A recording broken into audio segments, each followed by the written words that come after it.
제사를 드리려면 성전이 있어야 되고 또 제사장이 있어야 됐습니다. 그러지만 이제 주의 보혈로 제사함 받은 우리 모든 성도님들에게는 우리들이 이제 언제나 하나님 앞에 나아가서 제사를 드릴 수가 있게 됐던 것입니다.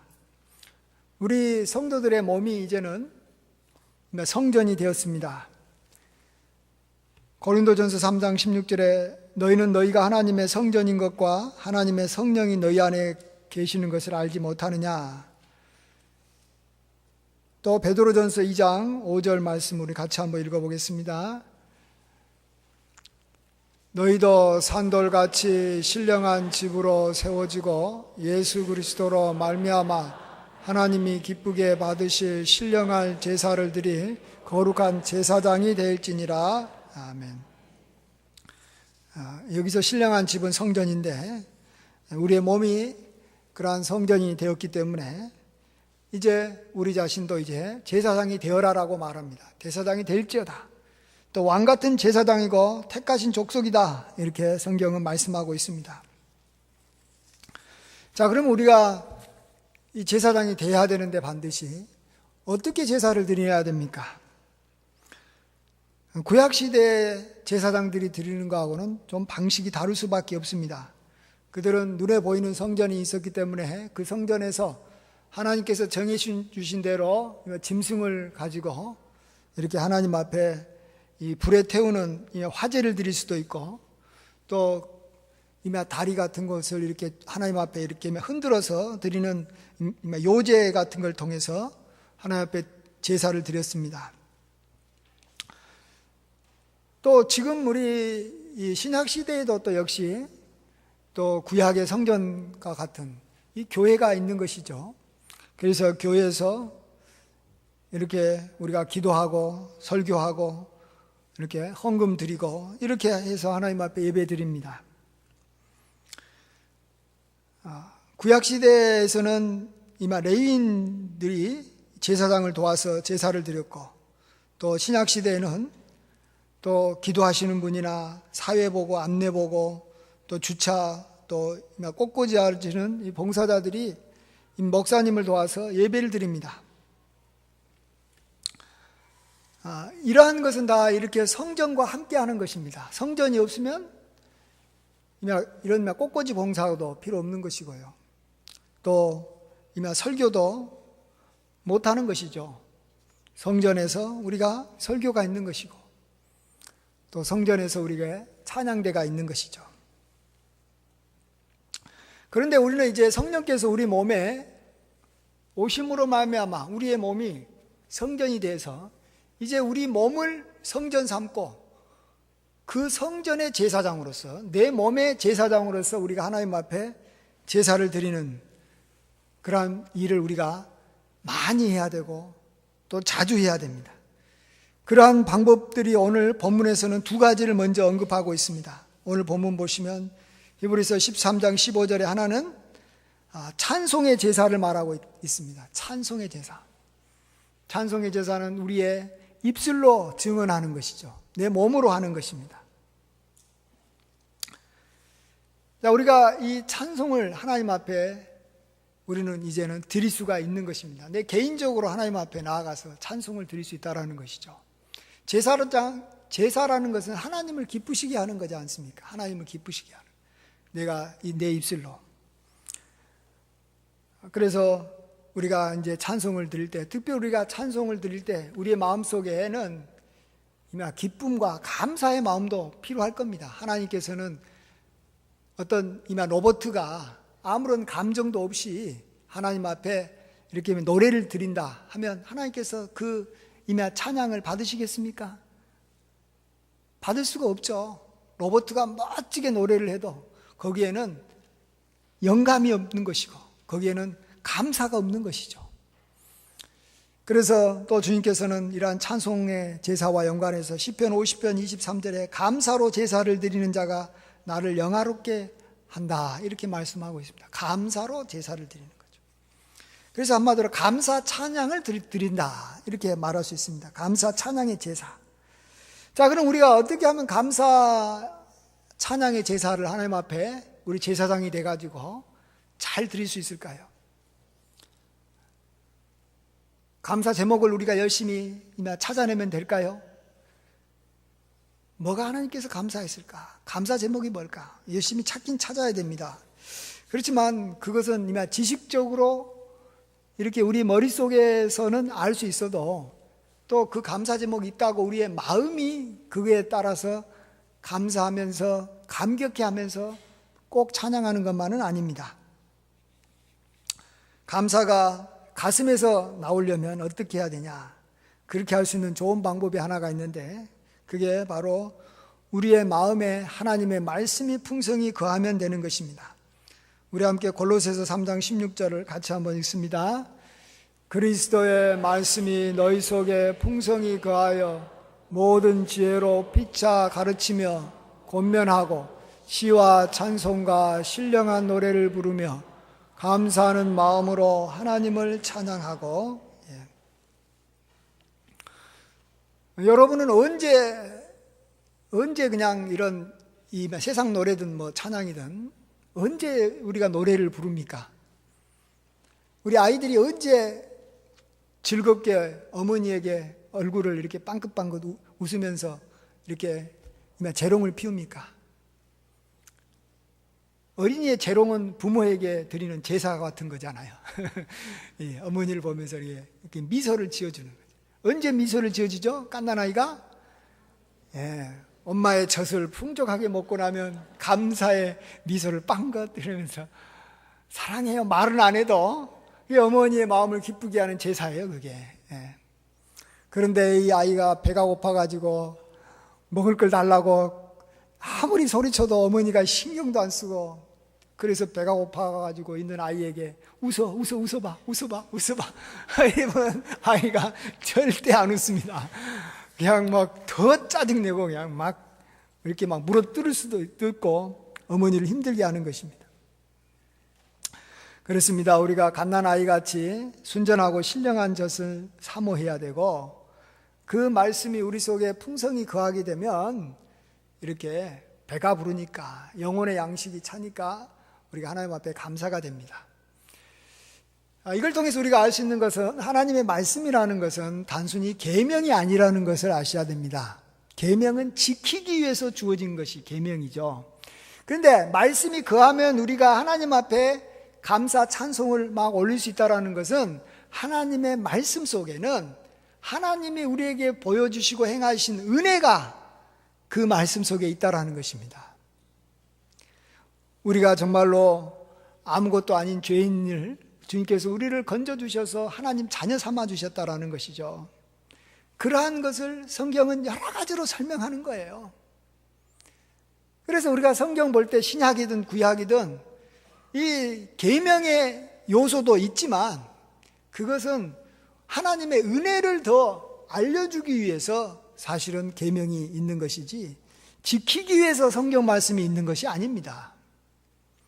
성경 말씀은 우리를 어두운 데서 불러내어 그의 기이한 빛에 들어가게 하신 자의 아름다운 덕을 선전하려고 우리가 선전하는 자가 되게 하려고 성경 말씀이 우리에게 주어진 거예요. 그래서 성경의 말씀이 생명의 말씀, 은혜의 말씀이 돼야 되는 것이지 성경 말씀이 자꾸 어떤 도덕이나 율법이나 계명으로만 우리에게 다가와서는 안 된다는 것입니다. 정말로 이전에는 우리가 긍휼을 입지 못하였더니 이제는 내가 어떤 긍휼을 입게 되었는지 우리가 성경 말씀을 보면서 우리가 그것을 깨달아가는 거죠. 성경에 나와 있는 모든 사건은 하나님의 자비와 긍휼을 베풀어 주신 것이고 그것을 우리가 성경을 읽으면서 또 성경을 들으면서 이렇게 하나님의 그 구원의 역사, 하나님의 그러한 인자하심을 우리가 알게 돼서 우리가 감사 찬양을 돌리게 되는 것입니다. 저도 개인적으로 정말 하나님의 말씀이 내 속에 차 있지 않으면 그냥 짜증이 나기 쉽고 감사가 잘 안 됩니다. 막 감사하려고 감사가 되는 게 아니에요. 하나님 말씀만 내가 풍성히 거하면 내 속에서 신령과 찬미의 그러한 신령한 노래가 나오고 감사가 자연스럽게 나오게 되는 것입니다. 특별히 하나님에 대한 감사가 나옵니다. 그냥 이 세상에 대한 감사나 부모에 대한 감사가 아니라 하나님에 대한 감사가 나오게 되는 것이죠. 두 번째로 우리가 성전된 우리 몸으로 우리가 하나님을 기쁘시게 하는 제사를 드리는 좋은 방법이 하나가 오늘 본문 히브리서 13장 16절에 오직 선을 행함과 나누어 주기를 잊지 말라. 하나님은 이 같은 제사를 기뻐하시느니라 이렇게 말씀하고 있습니다. 선행의 제사를 하나님이 기뻐한다라는 것입니다. 근데 이때도 하나 알아야 될 것은요, 제사는 사람을 기쁘게 하는 건 아니고요, 하나님을 기쁘시게 하는 겁니다. 자칫 잘못하면 이 선행이 사람을 기쁘게 하는 쪽으로만 생각을 하게 되면 이건 그대로 그냥 세상 사람들이 나누어주기 좋아하고 선행하는 거하고 똑같은 것입니다. 제사라는 것은 하나님의 방법에 따라서 하나님이 정하신 대로 해야 됩니다. 구약의 제사장이 하나님께서 양과 비둘기로 제사를 드리라 그러면 양과 비둘기로 제사를 드리는 것이지, 그것이 아니라 여기만 노루나 돼지를 잡아서 만일 제사를 드리면 하나님께서는 그걸 절대로 받지를 않습니다. 세상 사람들이 봤을 때는 돼지를 드리는 것이나 양을 드리는 것이나 비슷할지라도 하나님은 그걸 기뻐하지 않습니다. 이 선행이라는 것이 그거라는 걸 아셔야 됩니다. 그러면 선행으로 하나님 앞에 제사를 드리려면 그 제사 방법을 먼저 잘 알고 선행을 해야 됩니다. 먼저는 제사로서 선행을 드리려면 선행의 대상을 하나님께서 정하신 대로 먼저 찾아야 됩니다. 먼저는 믿음의 가정들에게 선을 행하라라고 말씀하고 있습니다. 갈라디아서 6장 10절, 그러므로 우리는 기회 있는 대로 모든 이에게 착한 일을 하되 더욱 믿음의 가정들에게 할지니라. 불신자들보다는 먼저 믿는 가정에게 해야 되고, 그러고 나서 우리는 모든 이에게 착한 일을 하는 것입니다. 이 순서를 어기면 그냥 착한 일을 하는 사람일 뿐이지 하나님 앞에 선행을 통해서 제사를 드리는 것은 아니라는 것입니다. 그 다음에 두 번째로 선행을 통해서 제사를 드리려면 그것을 통해서 한마디로 내 자신이 드러나면 안 됩니다. 제사장은 하나님의 이름이 드러나는 것이죠. 그러니까 하나님의 제사장으로서 우리가 선행을 해야 되니까 사람들한테 칭찬받거나 상을 받으면 하나님께서 받지 않았기 때문에, 사람이 받고 하나님께서 안 받았기 때문에 하나님께서 그것을 제사라고 여기지 않고 하나님께서 그것을 갚아주지 않는 것입니다. 그래서 우리가 잘 아는 대로 선행을 할 때는 오른손이 하는 선행을 왼손이 모르게 해라라는 겁니다. 이 말은 뭡니까? 하나님 앞에 드리는 선행만큼은 하고 난 다음에는 완전히 잊어버리라는 것입니다. 마치 제사를 이렇게 짐승을 드릴 때 불로 태워서 다 그냥 없애버리듯이 자기가 선행한 것이 기억이 난다. 그것은 하나님 앞에 드리는 제사는 아니고 그냥 내가 다른 사람한테 선을 베푼 것뿐입니다. 이런 것은 안 믿는 사람도 우리보다 훨씬 더 많이 합니다. 그러나 우리는 기왕이면 하나님의 제사장이 돼서 우리의 몸으로 성전 삼아 우리의 몸으로 우리 다른 사람을 이렇게 기쁘시게 함으로, 선행을 함으로 하나님께 제사도 드리는 그러한 선행을 우리가 해야지 은밀한 중에 보시는 하나님께서 우리의 선행을 갚아주시는 겁니다. 제사로 인정을 해야지만이 갚아주신다라는 것입니다. 이렇게 우리가 제사장이 돼서 하나님께 드리는 제사에는 이런 것 외에도 기도가 있습니다.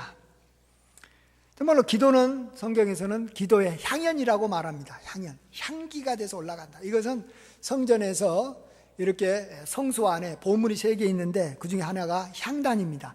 향을 피워서, 항상 향을 피워서 하나님께서 그 향을 맡으신 것처럼 우리의 기도도 하나님 앞에 제사가 되는 것입니다. 이 기도도 제사로서 드리는 기도가 있고 그냥 이렇게 세상 사람들도 기도합니다. 이런 식으로 이렇게 기도할 때 그런 거하고는 차이가 나야 되는데, 그러려면 우리가 이렇게 사람 앞에 드러나는 그런 사람을 향해서 기도하는 게 아니라 은밀한 중에 골방에 들어가서 우리가 하나님 앞에 기도를 드린다면, 우리의 입술로 우리가 또 무릎을 꿇고 하나님 앞에 기도를 한다면 그것은 하나님 앞에 드리는 제사가 돼서 하나님께서 그것을 받으시고 우리의 기도에 하나님께서 또 응답해 주시고 그 기도를 기뻐하시는 것입니다. 그리고 마지막으로 이제 우리가 제사장이 돼서 우리가 하나님 앞에 드리는 제사 하나만 마지막 생각해 보고 싶습니다. 그것은 우리에게 죄 지은 자를 용서하는 그러한 것이 하나님께서 사실은 최고의 제사입니다. 하나님께서 기뻐하시는 제사 중에 여러 가지가 있지만 방금 말한 우리가 찬양도 있고 또 선행도 있고 또 기도도 있지만 이런 것은 이 죄사함의 그러한 제사에 비하면 아무것도 아닙니다. 우리가 같이 이것이 왜 제사가 되는지는 우리 시편 133편 1절에서 3절 말씀을 한번 읽어보겠습니다. 보라, 형제가 연합하여 동거함이 어찌 그리 선하고 아름다운고, 머리에 있는 보배로운 기름이 수염 곧 아론의 수염에 흘러서 그의 어깨까지 내림 같고, 헐몬의 이슬이 시온의 산들에 내림 같도다. 거기서 여호와께서 복을 명령하셨나니 곧 영생이로다. 아멘. 예. 형제가 연합하여 동거함이 하나님 앞에 제사가 되는데 왜 그러냐 그러면 여기 보시면 기름이 누구에게 부어졌냐 그러면 아론의 수염에 흘러서 그의 어깨까지 내렸다라는 겁니다. 아론은 누구냐 그러면 초대 제사장입니다. 그리고 모든 제사장은 아론의 후손만이 제사장이 돼야 되는 것입니다. 그리고 이것이 제사인 이유는 하나님께서 그것을 받고 난 다음에 하나님께 드린 제사였기 때문에 하나님께서는 여기에 여호와께서 복을 명하십니다. 하나님이 받으신 제사에는 하나님이 복을 내리시는 거죠. 그래서 그 복이 영생이라고 말하는데 여기서 영생이라는 것은 복 중의 복이라는 뜻입니다. 그래서 우리가 예수님 믿었을 때도 우리가 구원받았다는 말도 쓰고 영생을 얻었다는 말도 쓰는데 바로 영생이라는 것은 최고의 복, 모든 걸 통틀어서 최고를 말할 때 영생이라는 말을 쓰는 것입니다. 자, 우리가 여기서 형제가 연합하여 동거하는 것이 왜 하나님께서 기뻐하시는 제사가 돼서 하나님께서 그것을 흠량하시면 그곳에 복을 내리시냐? 그것은 우리가 잘 아는 대로 우리 형제에게는 아버지가 있는 것이고 아버지를 가장 기쁘게 하는 것은 형제가 연합하여 동거하는 삶이기 때문에 그런 것입니다. 아버지에게 무슨 예물을 드리고 아버지에게 용돈을 드리는 것보다도 아버지를 더 기쁘게 하는 제사는 아버지의 몸에서 난 다른 형제를 이렇게 사랑하고 그와 함께 동거하면서 그렇게 잘 지내는 것입니다. 근데 동거는 대체적으로 가족들만이 동거하는 것입니다. 가족이 아니면 동거를 안 합니다. 그렇죠? 그래서 이 세상에 있는 이런 육신의 이 가족들이 동거하기 위해서는 꼭 필요한 게 뭡니까? 부부든 그게 부모 자녀 관계든 어떻든 간에 가족이 동거하려면 용서를 끊임없이 해야 됩니다. 왜 그러냐 그러면 가족은 다른 가족을 끊임없이 힘들게 하기 때문에 그렇습니다. 나에게 죄 지은 사람 중에 첫 번째를 들으라면 우리 부모고 우리 자식이고 우리 형제지 내가 잘 모르는 사람이 아닙니다. 안 그렇습니까? 한번 따져보십시오. 그런데도 가족들은 굉장히 잘 지냅니다. 동거를 합니다. 왜 그런지 아세요? 그렇지 않으면 즉 이 동거를 하기 위해서는 반드시 죄를 용서해 줘야 되는데 용서를 하지 않으면 이 동거가 불가능하기 때문에 그래요. 별거 할 수밖에 없어요. 그렇잖아요. 내가 나를 힘들게 하는 사람을 내가 용서해 주지 않은 사람하고 어떻게 동거가 가능합니까? 저는 이전에요 가족들끼리는 참 용서를 잘한다 이것을 봤을 때 처음에 저는 생각하기는 참 사랑이 넘쳐서 가족들끼리 용서를 잘하는 줄 알았어요. 그렇죠? 여러분 자녀들 용서 잘하시죠? 여러분한테 막 대들어도 나중에는 용서를 잘해 주더라고요. 다른 사람이 대들면은 막 별로 용서를 안 하고 특별히 막 이렇게 남편이 대들어도 막 용서를 안 하는데 자식들의 경우에는 용서를 잘해줘요. 왜 그러냐 그러면 그렇게 안 하면 자식과의 동거가 불가능해지는 거예요.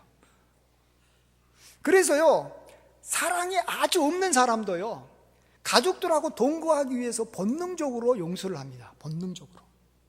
그건 사랑하고 전혀 무관합니다. 우리가 음식을 먹은 이유가 두 종류입니다. 하나는 그냥 문화생활을 즐기고 맛있으려고 먹습니다. 그러나 어떤 경우에는 생존을 위해서 음식을 먹습니다. 안 그래요? 안 먹으면 죽으니까.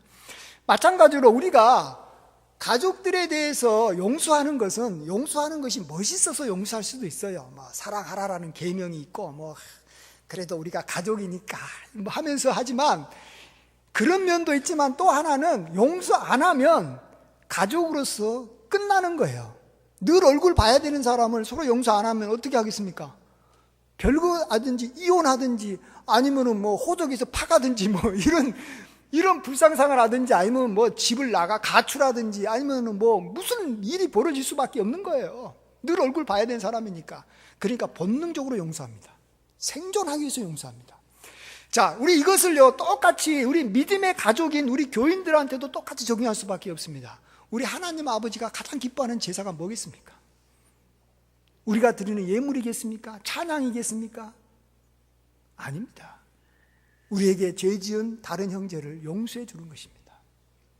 근데 이것도요 사랑의 은사가 임할 때 용서해 준다 이렇게 했다가는요 사랑의 은사 기다렸다가는 아무도 용서 못합니다.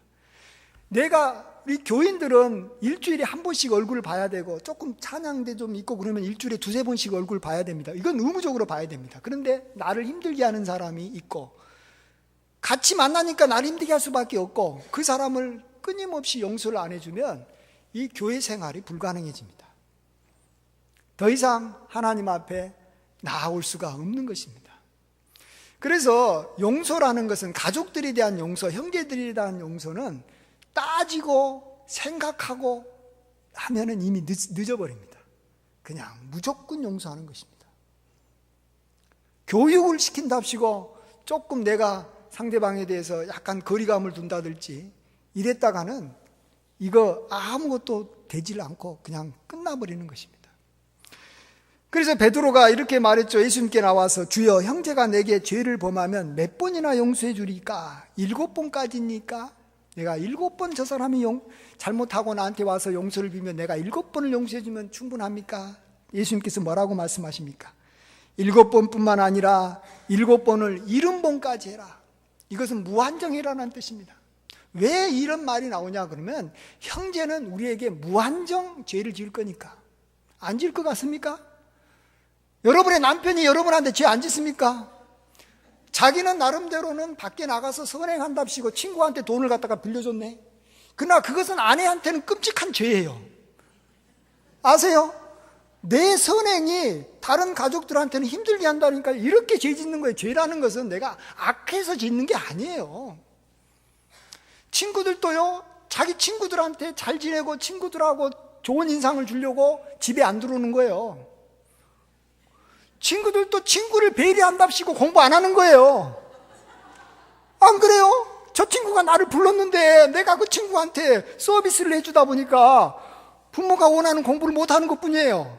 다 이런 식으로 가족들한테 죄 짓는 거지, 뭐 부모를 갖다가 그냥 내가 악받침이 있어서 부모한테 해코지 하려고 자식이 부모한테 죄 짓는 건 없어요.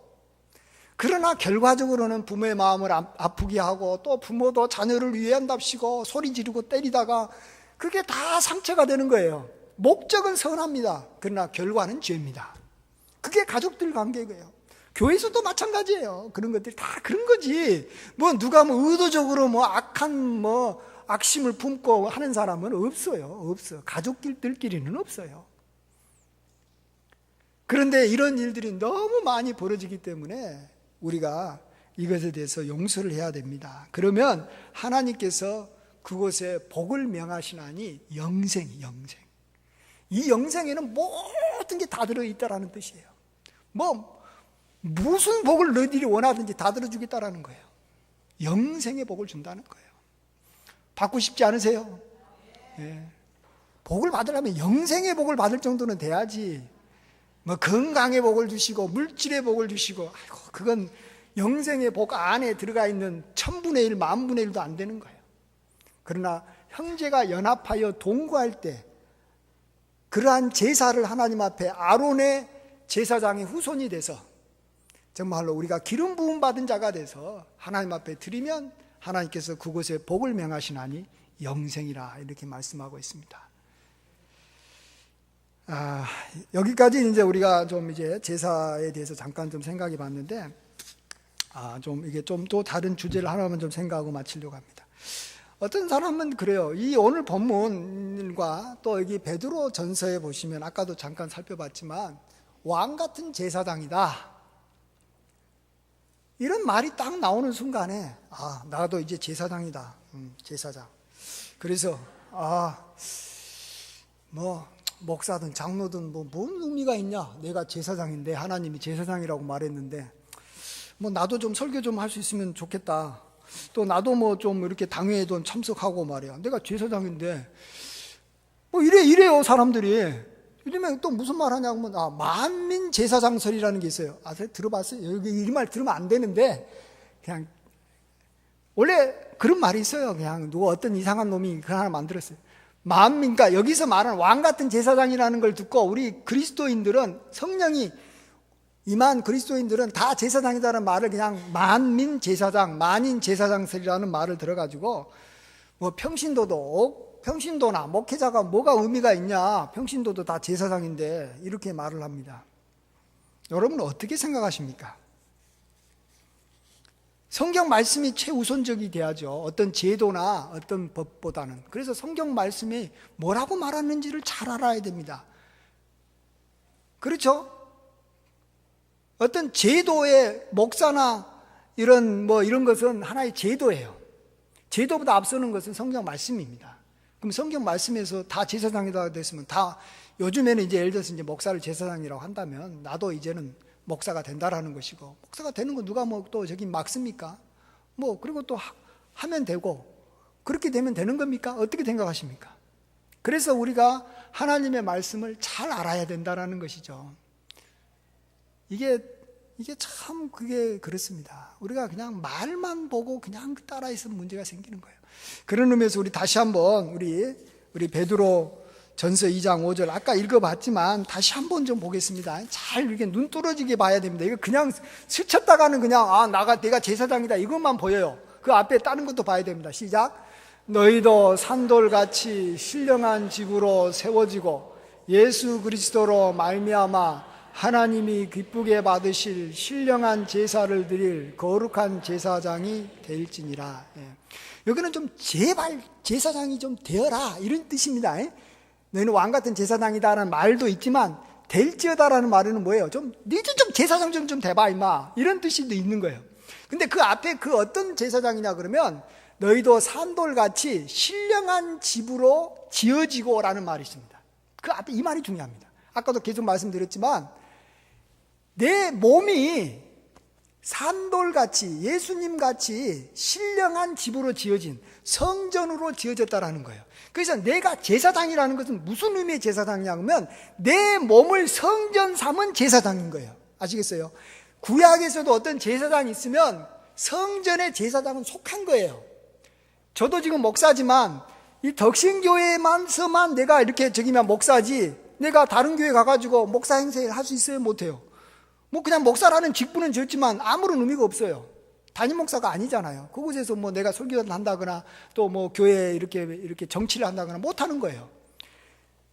여기서 베드로 전서나 성경 신약에서 말한 너희가 제사장이라고 말한 것은 자기 몸을 성전 삼은 제사장이라는 뜻이지 일반 이런 건물을 가지고 있는 이 성전의 제사장이라는 뜻은 아니에요. 아시겠어요? 그래서 아까 제가 말씀드린 대로 내 몸을 삼아서 제사 드리는 방법이 굉장히 많아요. 그것을 열심히 해라라는 거예요. 찬송의 제사를 하든지 아니면 선행의 제사를 하든지 아니면은 기도의 제사를 드리든지 아니면은 죄 용서하는 그러한 제사를 제사장이 하는 것 중에 하나가 죄의 사함을 하는 거니까 그걸 해달라는 거예요. 그런 것들은 자꾸 안 하면서 이 눈에 보이는 이 건물을 중심으로 하나님 앞에 제사 드리고 예배 드릴 때 자기가 자꾸 끼어들어가려는 거예요. 자 봅시다. 이 세상에는요 건물 중심으로 이 세상이 많이 움직입니다. 여기 옆에 금당고등학교가 있습니다. 그러면 금당고등학교가 건물이 있습니다. 건물이 없는 학교는 없습니다. 그러면 이 건물이 어떤 목적으로 지어졌냐 그러면 그 목적을 향해서 교육이라는 목적을 향해서 사람들이 배치가 되어 있습니다.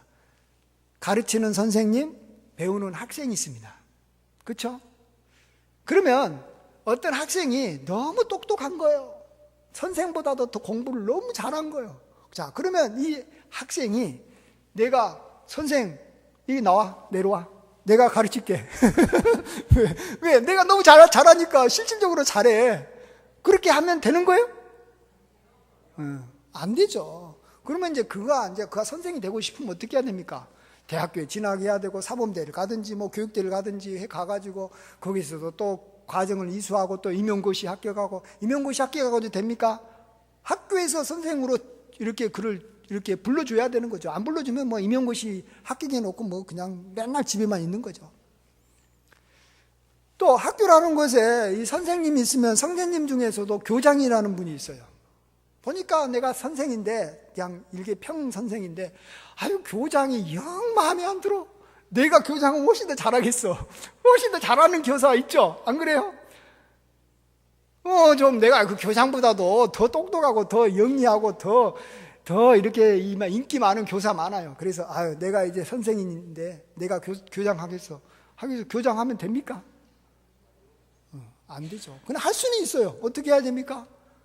예, 우리 저기 보니까 뭐 그 다음에 뭐죠? 뭐 교장, 뭐 교감, 뭔 과정이 있어갖고 뭐 교육도 받고 뭐 시험도 통과해가지고 점수도 막 따고 막 요렇게 해가지고 그 다음에 교장 발령 받고 이렇게 대기하고 있다가 그러나 대기해갖고는 안 되더라고. 또 자리가 비면 이제 그 자리에 딱 들어갔을 때 교장이 돼서 일을 하는 거고, 그 다음에 또 이제 교장을 또 늘 하고 싶다고 할 수도 못하고 그냥 이렇게 은퇴가 되면 또 이제 그만해야 되는 거죠. 구약의 성전이든 신약의 교회든 간에 이 건물이 있음으로써 생기는 것이 있고, 건물과 연관해서 사람의 역할이 분배되어 있고, 그 역할을 잘하는 사람을 부르는 것입니다. 이런 절차가 있는 거예요. 그렇지 않아요? 만일 이 건물이 없으면 설교가 필요 없는 것입니다. 사실 안 그래요? 설교는 이러한 성전이라는 곳, 이 성전이 이렇게 큰 건물이 아니라 할지라도, 집에서 한다 할지라도 집이 있어야 되는 거예요. 그리고 이 성전이 있기 때문에 꽃꽂이가 있는 거예요. 성전이 없으면 꽃꽂이 필요 없어요. 찬양대도 마찬가지입니다. 찬양대도 성전이 있기 때문에 찬양대가 있는 겁니다. 성전이 없는 곳에 무슨 찬양대가 뭐가 필요해요? 같이 그냥 찬양 부르든지, 그냥 뭐 혼자서 부르는 것은 뭐 늘 할 수 있지만 필요 없는 겁니다. 저나 여러분이나 이제 앞으로 천국에 올라가면 성전이 있겠습니까? 없겠습니까? 예루살렘 성은 있어요. 새 예루살렘 성. 그런데 여기 보면 뭐라고 말씀하냐 그러면 계시록 21장 22절에 성 안에서 내가 성전을 보지 못하였으니 이는 주 하나님 곧 전능하신 이와 어린 양이 성전 되심이라. 내가 천국에 올라가서 보니까 성전이 안 보인다는 거예요. 성전이 안 보여. 지금까지는 이 땅에 있을 때 성전 중심으로 막 신앙생활을 해왔어요. 성전에서 제사장도 필요하고 목사도 필요하고 찬양대도 필요하고 여기서 장로도 필요하고 무슨 권사도 필요하고 안수집사도 필요한데, 성전에 하늘나라에 딱 올라가니까 이게 아무것도 없는 성전이 없네. 그 말은 뭡니까? 목사도 필요 없고 안수집사도 필요 없고 성가대도 필요 없고 찬양대도 필요 없고 다 필요 없다라는 거예요. 꽃꽂이도 필요 없다라는 거예요. 아시겠어요? 하늘나라에 올라가면 뭐만 남냐? 우리 몸만 남아요. 우리 몸은 부활의 몸, 영생의 몸입니다. 이 영생의 몸을 가지고 할 수 있는 것밖에 없어요. 그것만 남아요. 그러면 천국 가서 찬양 드릴 때 그 찬양은 성가대가 드리는 찬양이 아니라는 걸 아셔야 됩니다. 이 성가대는 성전이 있을 때 성전 안에서 드리는 찬양되고 다 사라져 버리는 것입니다. 그러면 천국에서 우리 찬양 드린다고 그러잖아요. 뭐 어떻게 찬양 드릴 것 같아요? 성가대도 없는데. 그건 우리 자신을 성전 삼아서 하나님 앞에 우리가 드렸던 그런 찬양을 드리는 것입니다. 그래서 천국 가서 드리는 찬양의 대표적인 것은 예를 들면 저기면 회중 찬양입니다. 회중 찬양. 모든 성도들이 다 같이 찬양되든 아니든 같이 부르는 이 찬양이 가장 천국에서 드리는 찬양하고는 가장 가깝습니다. 천국 가면 찬양대원도 없고 찬양대원 아닌 사람도 없어요. 다 같이 드리는 거예요. 천국 가면 목사도 없고 목사 아닌 사람도 없어요. 성전이었기 때문에. 천국 가면 권사인 사람도 있고 권사 아닌 사람도 이렇게 구분되는 게 없어요. 다 자기 몸으로 하나님 앞에 직접 제사장으로서 나아가는 것입니다. 그래서 우리가 이 성전을, 그러나 이걸 하나 알아야 될 것은 천국 올라가기 전까지는 구약이든 신약이든 성전 중심으로 신앙생활을 합니다. 아시겠어요? 성전이 없이는 아무것도 없다라는 거예요. 그러니까 이 요한계시록의 이 사도 요한도 천국 올라갔을 때 제일 먼저 찾았던 게 뭐냐 그러면 성전이에요. 사도 요한은 신약 사람입니다. 예? 제일 먼저 찾은 게 성전인데 성전이 안 보였다라는 거예요. 그 말은 뭡니까? 그 전까지 성전 중심으로 살았다라는 거예요. 우리가 이것을 알아야 돼요. 천국에 가면 성전이 없어집니다. 하나님과 어린 양이 성전이기 때문에, 그렇다고 해서 이 땅에 성전이 필요 없다라고 말한 사람이 있다면 참 그 사람은 정말 이게 그 신앙을 점검해 봐요. 무교회주의, 성전이 필요 없다. 왜? 내가 제사장이니까 내 몸으로, 그럼 네 혼자서 제사 드리라는 거예요. 그러면 자기 혼자 몸으로 드리는 게 뭡니까? 열심히 드리면 돼요. 하나님께서 그걸 막는 게 아니에요. 결국 우리도 우리 몸으로 드리는 제사는 하늘나라에 가서 계속 드리게 돼 있어요. 기도 계속 하는 것이고요, 찬양 계속 하는 것입니다. 죄 용서 계속 하는 겁니다. 사랑하는 것이죠. 계속 사랑하는 일을 계속 할 겁니다. 선행도 마찬가지고. 그렇지만은 우리가 내 몸으로 드리는 그러한 제사를 먼저 우선시해야 되는 것은 또 확실합니다. 천국까지 이어지는 것이고, 그것이 잘 되고. 그러니까 제가 목사지만 내가 먼저 내 몸으로 드리는 제사부터 잘하고, 그 다음에 성전에서 드리는 나의 직분의 그러한 제사를 그 다음 순서로 하는 겁니다. 여러분이 찬양대원이라면 어떻게 해야 될 것 같아요? 먼저 내 몸으로 드리는 찬양부터 잘하고 그 다음에 찬양대원을 합니다. 제가 목사면 저는 평상시 때 하나님의 말씀을 즐거워하는 것을 먼저 하고 그 다음에 강단에서 설교하는 것을 해야지. 평상시 때는 말씀 좋아하지도 않고 있다가 강단에 섰을 때만 뭐 말씀 좋아하는 것처럼 뭐 설교를 하는 것처럼 했다가는 그것은 목사가 아니죠. 찬양대원도 마찬가지입니다. 평상시 때 자기 자신이 찬양도 제대로 부르지도 않고 혼자 있을 때는 아무 막 안 하고 있다가 찬양대 한다 그러니까 그때는 막 불안하게 와가지고 찬양 연습하는 데만 열심히 한다면 그건 아니죠. 그건 찬양대원으로서 제사 드리는 거예요. 성전 안에서 제사 드리는 거예요. 먼저 드리는 것은 내 몸을 성전 삼아서 제사장으로서 먼저 하나님 앞에 제사를 드리는 거예요. 우리가 먼저 해야 되는 줄 믿습니다. 마지막입니다. 이제는 정말 하나님의 마음에 합한 자라고 일컬었던 다윗은 자기의 별명, 또 다른 이름으로 말하기를 자기는 이스라엘의 노래 잘하는 자다, 이런 별명을 내가 갖고 있다, 이렇게 말했어요. 사무엘하 23장 1절에 이는 다윗의 마지막 말이라 이새의 아들 다윗이 말하며 높이 세워진 자, 야곱의 하나님께로부터 기름 부음 받은 자, 이스라엘의 노래 잘하는 자가 말하노라. 다윗은 자기 자신을 보고 이스라엘의 노래 잘하는 자라고 합니다. 왜 그럴까요? 왜 노래 잘하는 자라고 했을까요? 이게 하나님께서 하나님 앞에 합한 이유가 여기도 있습니다. 다윗이 성가대를 엄청나게 잘 만들고 성가대를 갖다가 막 잘 이렇게 조직해가지고 하나님 앞에 성전에서 제사드리게 했기 때문에 그러니까 노래 잘하는 자입니까? 다윗이 악기를 막 만들고 악기를 가지고 막 이렇게 개발하고 이런 걸 해가지고 성전 음악에 기여를 해서 그런 겁니까? 뭡니까? 우리는 다윗이 지은 시편을 보면 알 수 있습니다. 다윗이 지은 시편은 하나님 앞에, 이게 원래는 곡조 있는 노래였는데 곡조가 빠지고 이미 가사만 나온 게 시편 아닙니까? 그는 어릴 때는 목동이 돼가지고 양을 치면서 참 밤에 외롭고 힘들 때 하나님 앞에 찬양을 했습니다. 자기가 갖고 있는 아마 악기, 허스름한 거 어디 이렇게 활 같은 거 이렇게 저기 화살 같은 것을 이렇게 해가지고 이렇게 화살을 가지고 이렇게 쭉 했을 거예요. 악기도 제대로 없으니까. 그 다음에 그가 좀 커가지고 이제 좀 장성했을 때 이 사울이라는 왕이 자기를 갖다가 잡아 죽이려고 계속 공격이 올 때 그는 광야로 피해갔고, 그러다 보면 동굴에서 오랫동안 살았어요. 동굴에서, 깜깜한 동굴에서 그는 하나님 앞에 노래를 한 겁니다. 그게 시편의 가사만 돼가지고 많이 나와 있습니다.